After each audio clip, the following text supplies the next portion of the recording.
Series, episode 1. Man, I don't know if you guys can tell, but I'm super excited, super pumped that you're here to travel with me. Because today's episode, we're going to be listening and exploring the music of the Middle East. Middle East, you say? Oh, you know this music. It's usually accompanied by these amazing dance moves. Look at their legs. You know why they're so flexible? Because they don't skip leg day. Anyways, to explore some of this music, I found a very special guide for us. His name is Navid Goldrick. You guys want to come meet him? Let's go.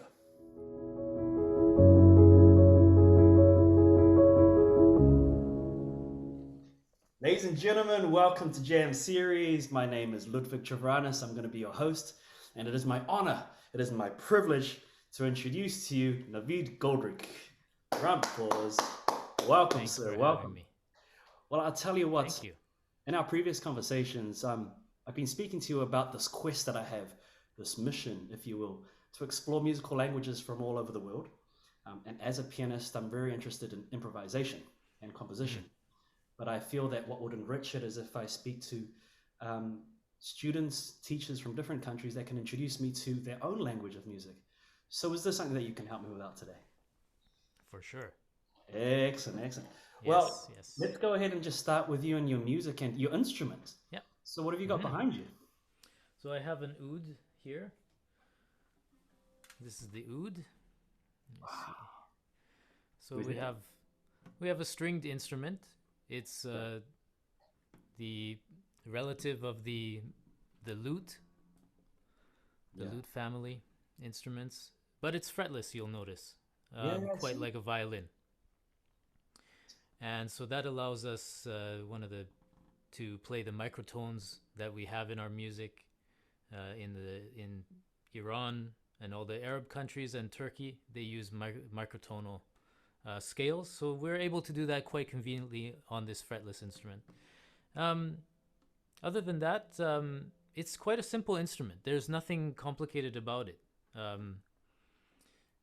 It's got 6 courses, but also the tuning is important too. It's different than a guitar in that it's tuned all in fourths. So we have C, G, D, A, and then the bass strings are variable.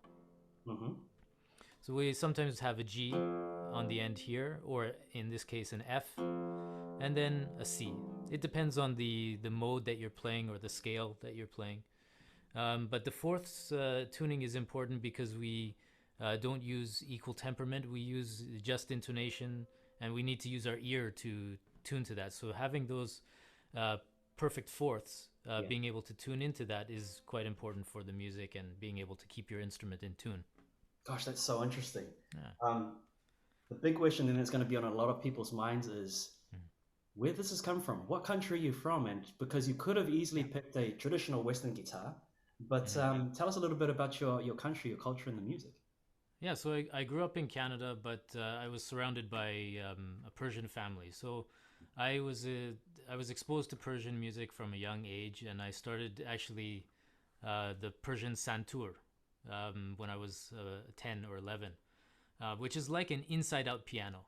You've got all the strings laid out in front of you, and you play with hammers.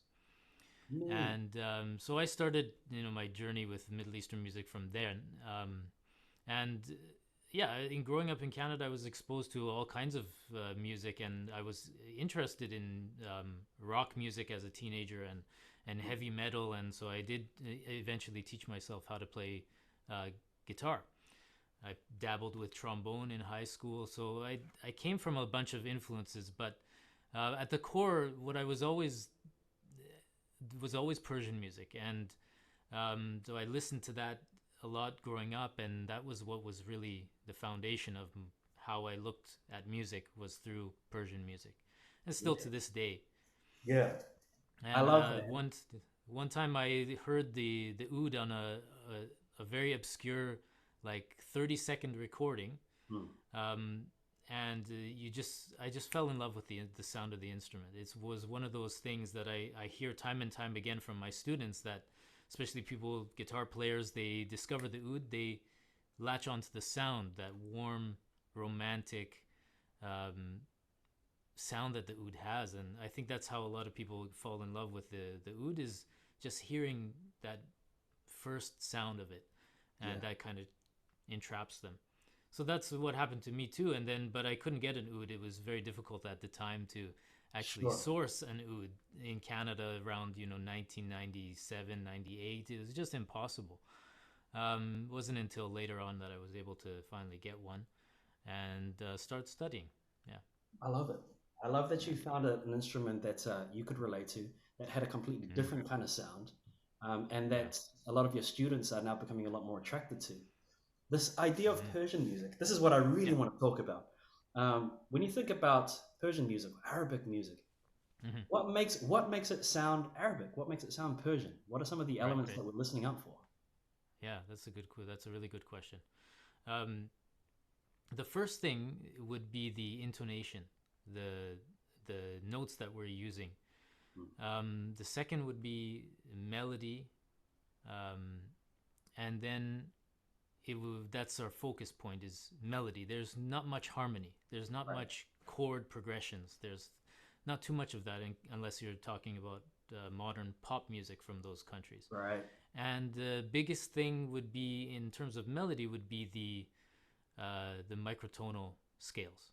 right, right. And so we don't have just whole steps and half steps, we have quarter steps.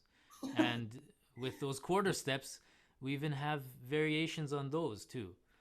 Slightly sharper, slightly flatter. Our microtones might be a little bit sharper in certain modes and flatter in other modes. Gosh, all right. And so there's a lot of variation when it comes to the melodies that we employ. Well, I'll tell you what, that's super fascinating. See, that makes me jealous now because all we have is a keyboard. We have the chromatic scale. So if Right. we speak from a pianist point of view, Yeah. I wonder perhaps is there a piece of music that you can play for us that can Yeah. demonstrate some of these elements, and then we'll Yeah. just break it Absolutely. down so that for all of our pianists that are watching, we can play around with some of these ideas that Navid will show us. So yeah, take us away. So I'll first show you one of the most common uh, scales or modes, if you will, that we have in Middle Eastern music that you cannot play on a piano. And then I'll show you one that you could play on a piano. The first one, it's mostly known as Bayati in, or Maqam Bayati in Middle Eastern music. And we can start this on D. Our open string D is important there. All right. And we have D, that's our tonic. And then our second degree is our microtone. So it's in between a E flat and a E natural.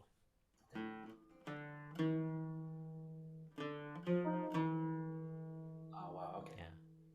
So the way that I always show people how to find this is there's a little easy trick to doing it, and you have to cut that minor third interval, D and F, you have to cut it in half. If you take that spacing and you put your index finger in between the nut and the third finger where your F is, Mhm. then you'll find that zone. And it's really a zone. It can be a little bit flatter, it can be a little sharper, depends on different factors. But let's hear the scale for the moment.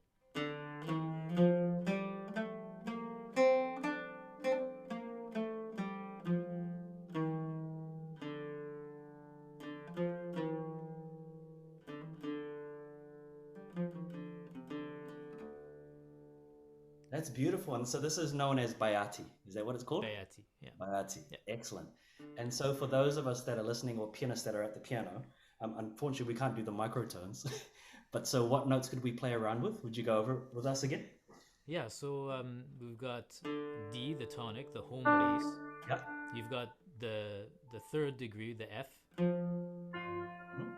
Yeah, and then our G, A, B flat, and C and D.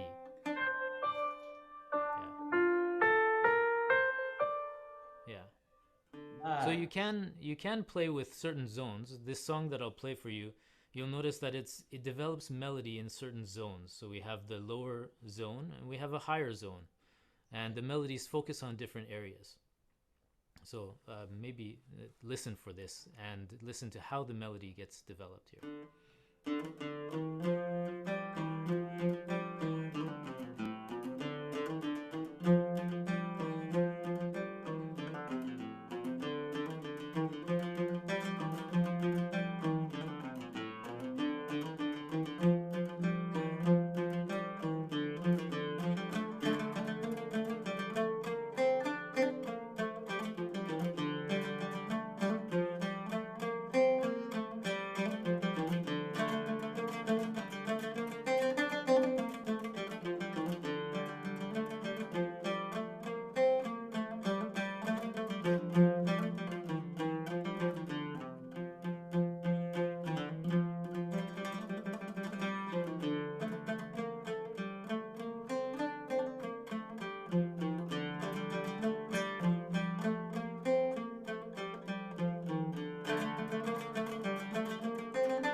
This is an excerpt of a thanks.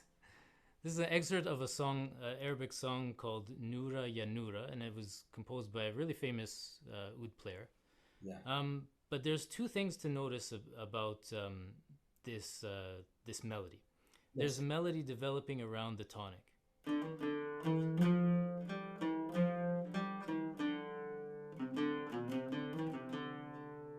And then there's a melody that develops around the fifth degree. That's right.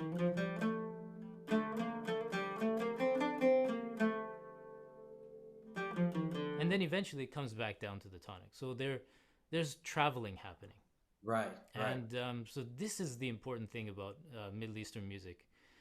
In some ways, it does resemble the way chord changes work. You know, you have the first chord, then you have the fourth chord or the fifth chord that happen. This chord progression kind of thing. But melody takes the main seat.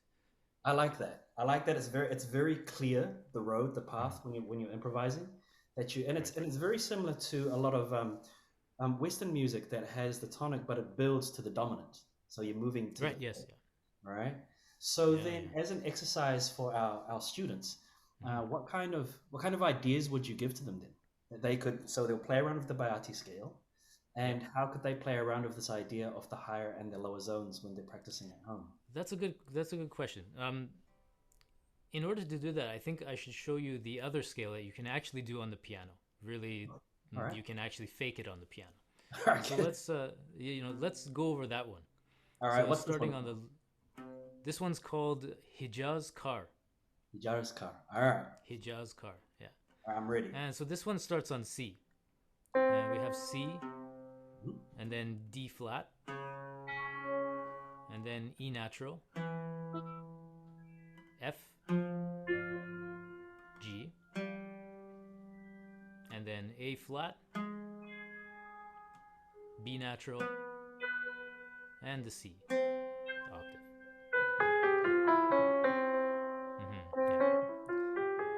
Okay, all right. And I think this exists in Western music to some degree. I think there might be even a name for it, but I don't know of this. I'll have to go hunting for that as well. This one you can pretty much fake it on the piano and play it. You can follow my melody if you want.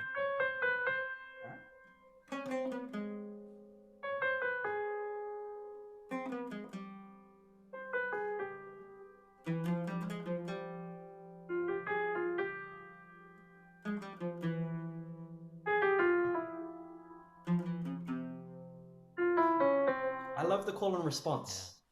Yeah, we do this a lot. That's a huge thing. So as a thing to do to practice is actually when you hear something or listen to this music, you have to do that. You have to take that input and then use your voice to try to copy that and try to So you sing that it as melody. well. Yeah. Your training is a pretty important thing, using that call and response idea to actually train and actually tune those microtone intervals using your voice. Then you create a feedback loop, and you're able to hear it and copy it and actually do it. So that's an important thing to do. Any melody you hear and you latch onto, pause the recording and try to copy it. Yeah. That's how you really learn the music. Um, so the other feature of that scale is that it's a descending mode. It Okay. starts in the high octave, Mm-hmm. and it eventually descends to the lower octave. So in the old times, at least the way they traditionally would play this mode is they would always start in the high octave, high energy, high. Yeah. That's the melodic development.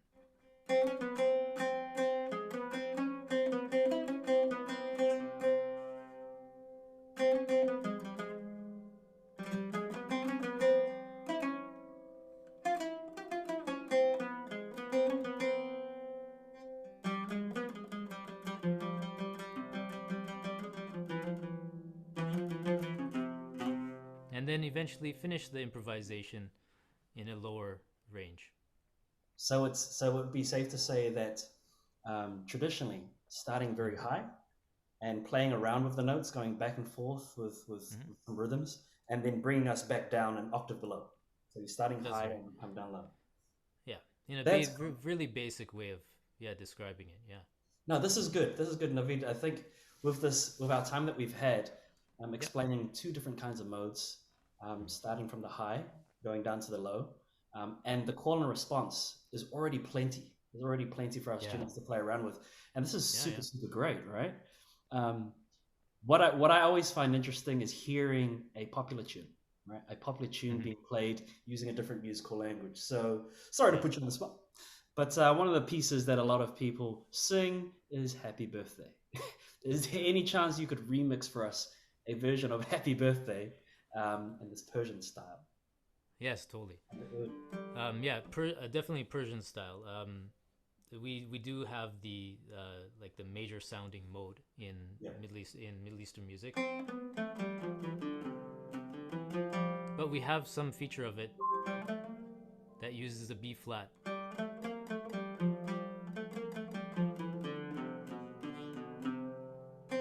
So I might play Happy Birthday like this.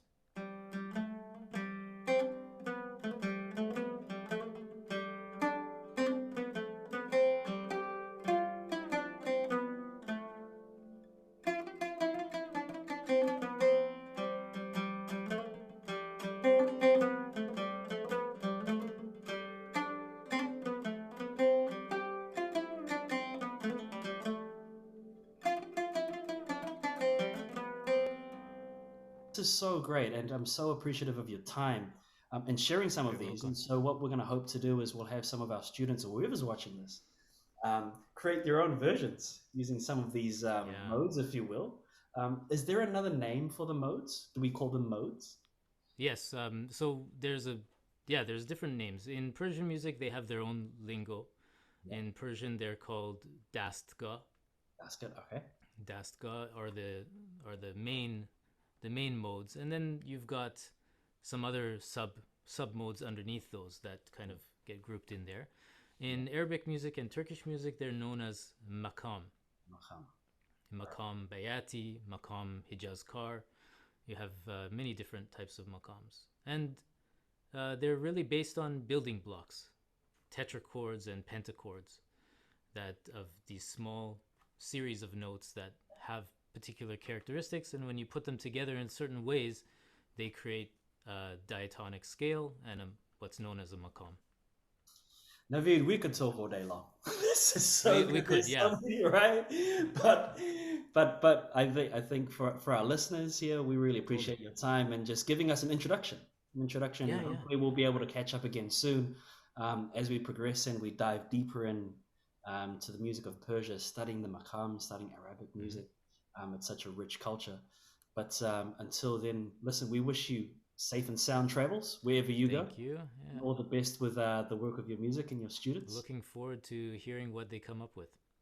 You know what? So am I. I'm gonna Yeah. get. Yeah, I need to practice my scale. Yeah, yeah.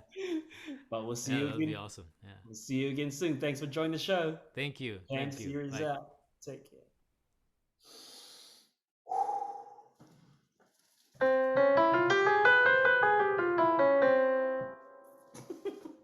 See, I can do it now. And then in that last segment with Navid, I was trying to finish strong with that maqam. It started strong, right? And then it just was it just me?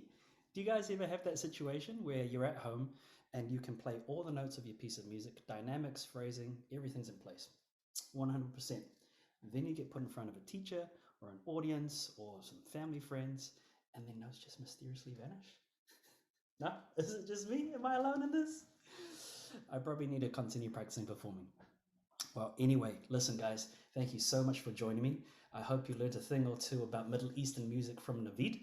In fact, if you look into the description below, he's put in some musical examples, which I'd encourage you guys to listen to and try and imitate, because they use those two maqams that he introduced, the Maqam Bayati and the Maqam Hijazkar. In addition, I've also created a piano tutorial for you guys. So if you click here, up here, just a 5-minute tutorial, and it's notated those two maqams, but also some exercises to try out for your own improv. So I've created a piano backing track for that. In our next episode, we're going to be traveling to Indonesia. So we're going to be studying some Indonesian music and some gamelan music. So I really hope you guys can make that there. Lots of new scales to explore and some new music to be made. If you have any comments, questions for myself or Navid, please put it in the comment section below, or even other countries that you guys want to visit. I'm all ears. But until then, happy jamming. Let's jam.